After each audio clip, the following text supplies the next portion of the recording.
na ba jeune misusu awa ba job ba contrat na ba vélo ba koma na basi na bandako ba futela ka bandaka batu yana ba misusu ba tika mabe à cause des taxis moto.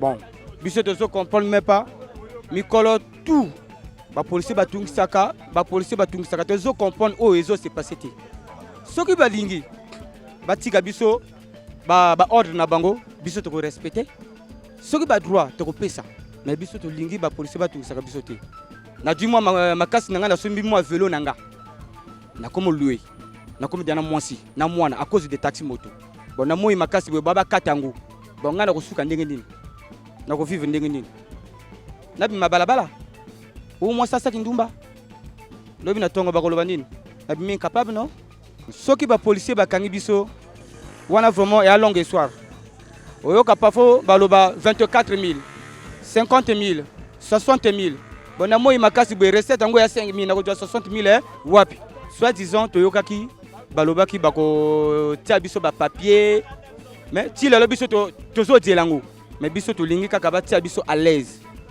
kimia to sala mosala na biso lekola na mboka mosala la te mais biso to poni taxi moto ba tika biso to la na kimia to à l'aise.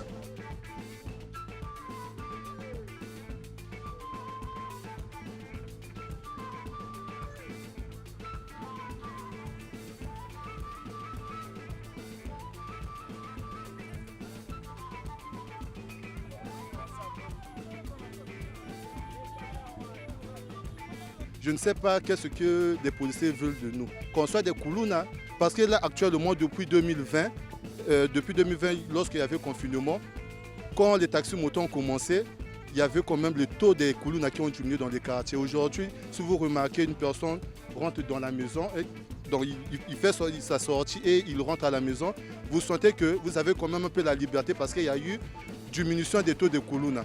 Tous on s'est lancé dans le commerce du taxi moto. Donc ce que moi je demande aux autorités, qu'ils nous laissent travailler. On va respecter le code de route, on va faire tout ce qu'ils veulent. Mais ce qu'ils doivent interdire des auxiliaires là, ils doivent nous laisser passer. Un auxiliaire c'est un civil, il est civil comme moi-même. Je ne comprends pas comment ils sont en train d'utiliser ces derniers-là de venir nous arrêter. Donc ils doivent nous laisser dans la tranquillité. On va aller se faire former et tout, on va respecter tout ce qu'on va nous dire. On s'est réveillé ce matin. Il y a tellement des arrestations de motos, on ne sait pas qu'est-ce qui se passe réellement. On n'a pas reçu l'information ni dans les médias, ni je ne sais pas moi quoi. Mais on constate qu'il y a des policiers sur le terrain en train d'arrêter les motos, les conducteurs eux-mêmes. Nous avions suivi, nous tous, le conseil de ministres qui s'est tenu le 7 octobre. Le chef de l'État a décidé que le gouvernement puisse réglementer le secteur de taxi-moto. Que ces jeunes-là soient immatriculés, qu'ils puissent avoir des gilets, qu'ils puissent faire des permis. Et aujourd'hui, nous, ensemble avec le ministère du Transport, le ministère de la Jeunesse, nous sommes en train de passer à recenser.